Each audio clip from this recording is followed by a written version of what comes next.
With Paul George saying what he said, the team immediately started making calls, and one of those calls went to the Cleveland Cavaliers. What was the reaction there that not only would you lose your best player, but you would lose your best player to the best team in your own conference?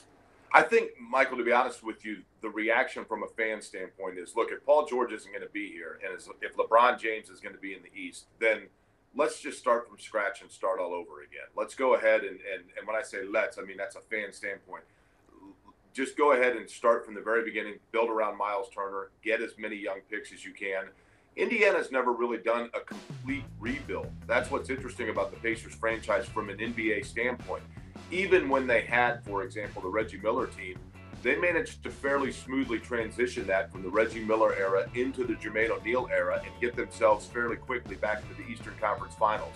The post-brawl would be the closest that they've come to have to do a complete rebuild, but that wasn't necessarily based on draft picks and young players. That was on free agency, which is always difficult in Indiana, as it is. But as it stands now, I think the thought process is, let's go ahead, get as many draft picks as possible if you're Indiana, and then try to rebuild from the bottom. Now, in terms of Cleveland, I think what you're seeing is Kevin Pritchard, who is reputed to be a very aggressive general manager by all accounts.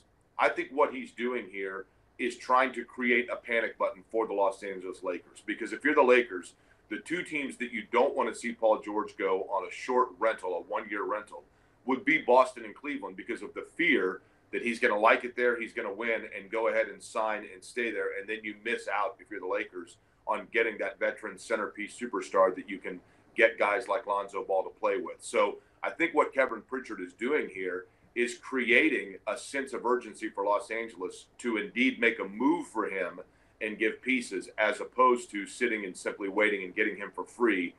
If signing a guy as a free agent in the NBA is free, but you get what I mean by that, by not giving up assets for him.